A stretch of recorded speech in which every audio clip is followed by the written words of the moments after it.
You know that feeling, right? That frustrating pull of an old habit, even when you really, really want to change. We've all been there. But here's the good news. There is absolutely nothing wrong with you. You're just working against your brain's default settings. So let's dive in and figure this out together.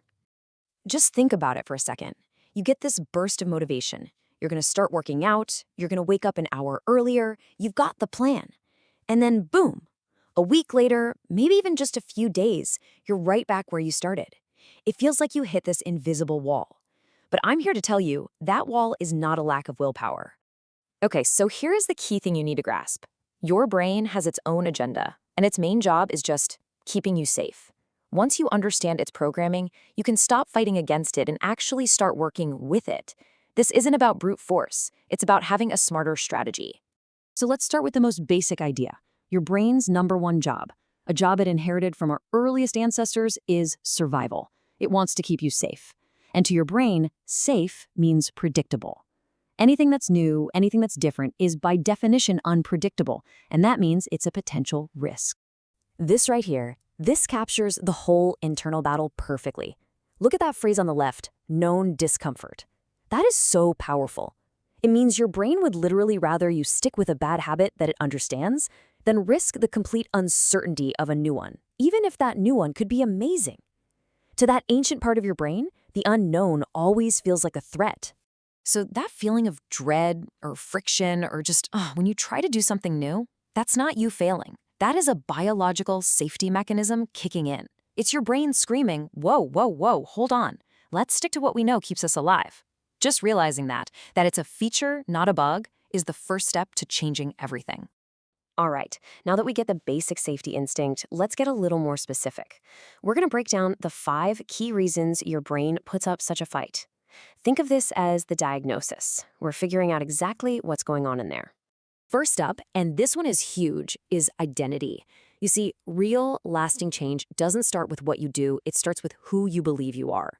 If you have this little story in your head that says, I'm a procrastinator, or, oh, I'm just not a morning person, your brain will work around the clock to make sure your actions match that story. It absolutely craves consistency. The second reason is a fascinating concept called psychological reactance. This is not stubborn, almost instant, hey, you can't make me feeling we get whenever we sense our freedom is being threatened. And this leads to a pretty wild paradox. That's right. Even when you're the one who sets the super strict diet, or you make the rigid new schedule, a part of your brain just rebels. It's trying to protect your sense of control. So you're not just being difficult, it's a deep, deep need for independence kicking in. Third, there's the simple physical reality of it all, and that's neuroplasticity. You know, changing a habit isn't just some abstract idea. You are literally forging new connections, new neural pathways in your brain. And that process, well, it takes a ton of energy and real mental effort. This is such a great way to picture it. An old habit you've done 1,000 times, that's a wide, paved, multi-lane highway in your brain. It's automatic, it's easy. A new habit, on the other hand, is like trying to hack your way through a dense forest with a machete. It's tough going, and your brain, always looking to save energy, will always want to take the highway. Okay, reason number 4 is your environment. We love to think it's all about motivation, but the truth is our surroundings have this massive and often invisible pull on our behavior. If your kitchen is packed with junk food, trying to stick to a healthy eating plan is going to be an uphill battle every single day, no matter how motivated you feel. And the 5th reason is really tied to this. It's something called loss aversion. See, our brains feel the pain of a loss about twice as strongly as they feel the pleasure of a gain.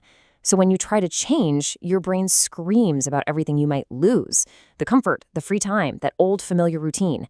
This is why awareness of your triggers is so critical. It lets you anticipate and plan for that powerful feeling of loss your brain is trying to warn you about. Okay, so that's the diagnosis. Now, let's talk about the treatment plan. We've talked about why our brain fights back. Now let's get into the how we can gently work with it instead of against it. This is where things get really practical. So let's use a really common goal, and one that's tough for a lot of us, waking up earlier. Instead of just gritting our teeth, setting an alarm, and hoping for the best, we're going to apply what we just learned to make it way easier for our brain to get on board.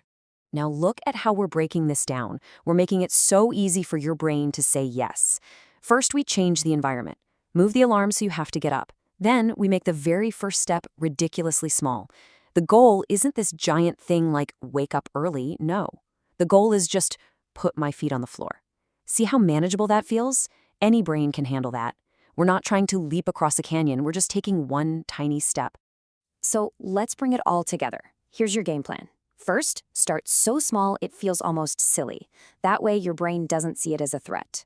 Second, change your space to make the new habit the easiest choice. Third, start changing your story. Tell yourself, I am a person who gets up early.